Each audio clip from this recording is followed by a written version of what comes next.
Hello and welcome back to the New World Rum Club. I'm here to talk about all things rum, and today I'm looking at independent bottlers.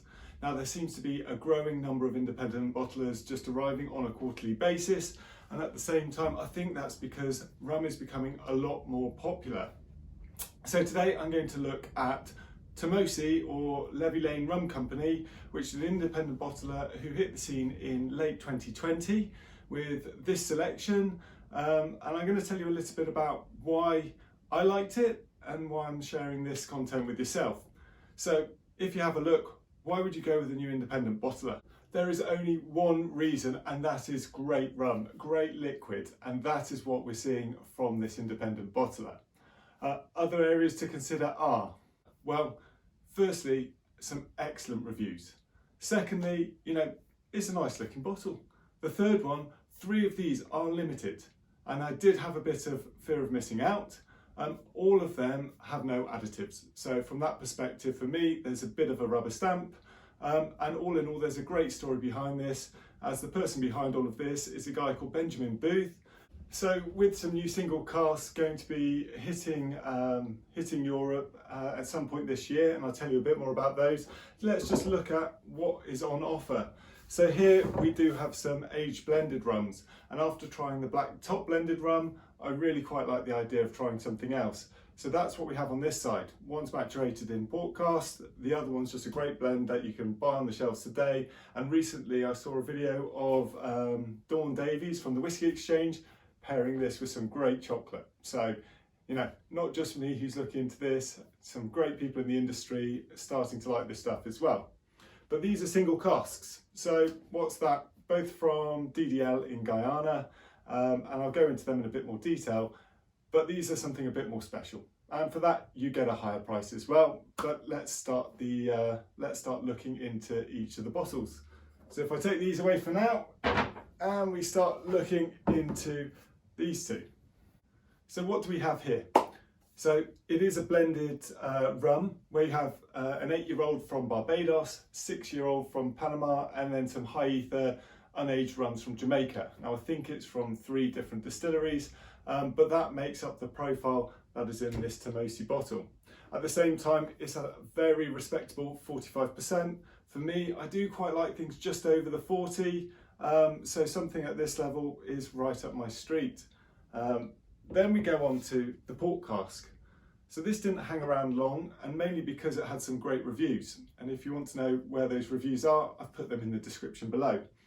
But what was interesting about this, it's a very similar profile in the rum blend to this one. I think there was just a slight variation in the Jamaican rums, but otherwise very similar. The main difference being that it's been maturated in port casks. Now, we're seeing quite a lot of this in a lot of rums. And for me, the port cask, I've just tried the Detente in Foursquare. It's an area that I really, really like. So I think it was 6 to 8 months in a port cask, and at the same time, it's up at 55%. So you've definitely got a bit more of a cask strength feel to that bottle. Now this did have 310 bottles. It felt like a very Christmassy thing, and it sold out by December. So I think that was 2 months, so fair play. Both of them are excellent. I bought a bottle for a friend at Christmas, and I'm drinking his at the minute.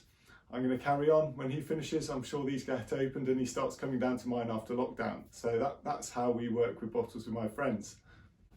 Now, before we start looking at the single casks, this one retailed at £70, this one at £45, which compared to other rums on the market of similar quality, it feels like a fair price to pay. So let's start looking into the beauties that are their single casks, and both of these are from the DDL distillery in Guyana. Now, if you want to know a bit more about that, I'll send some links in my video to having a look at the heritage stills and the DDL distillery. For me, having a Demerara rum is lovely. So I am drinking a few at the minute, and this is my premium bottle, which I'm working my way through. Rum auctioneer got it for about half the retail price, so do look around when you're looking for bottles. We're going to start with the younger of the two. So this is Kinema, and this was done on the heritage wooden Versailles still in DDL, and comes at a respectable, let's have a look, 58.9% ABV. So Distilled in 2004, bottled in 2020, so 16 years, the majority of it continentally aged, and a price of £120. Now that is quite a lot of money, there is quite a lot of competition there, but we are talking about 16 years, cask strength, Demerara rum, and you know, if you do want to see what other people thought of this, the Fat Rum Pirate gave it a good 4.5 and said it's a very complex, lovely rum. But that's where we have there. Now let's look at the Karaya. This was the premium one in the 4 bottles that were released. This was on the Port Morant still and came at a very respectable 61.1%. What I really liked about this bottle is that it's getting rarer and rarer to find Port Morant rums that were distilled at the Iflut distillery. So this would have been in 1998, just before they closed the distillery in 99, 2000 and moved everything to Diamond. What I do also like about this is that with every rum you're getting a story based around the Caribbean. I believe they will do some African stories as well, but it talks about the people in the area. And I thought that was a nice touch. My wife absolutely loved it, and it tells us a bit about Benjamin and the stories of the areas that he's travelled to. Now this one was about £170, £180, so it does go up in the super premium range. But it is, you know, if you are looking for a 22-year-old, so let's go back to that, 22-year-old rum. 2 of them in tropically aged and the other 20 in Europe or continentally aged. So what did the critics say about this rum? Well, Serge from Whiskey Fun gave it 91 points. Now, if anyone's going to give it a good rating, Serge goes a long way. Recently, the Fat Rum Pirate reviewed this as well and gave it a very good 4.5 out of 5, along with 4.5 out of 5, along with some very high scores for these as well. So what can we say? Independent bottlers are bringing some absolute gems to the rum world, and they're bringing them in blends, they're bringing them in different maturations, they're bringing them in single casks, they're covering something for everyone.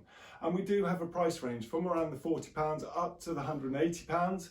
So really it's about looking at what's your budget, what sort of flavours you're looking at, you know, whether you want those cask strengths. They're not for everyone, and for me, when I do have something that high, you know, I generally do water it down a little bit so that I can really start to appreciate the flavours.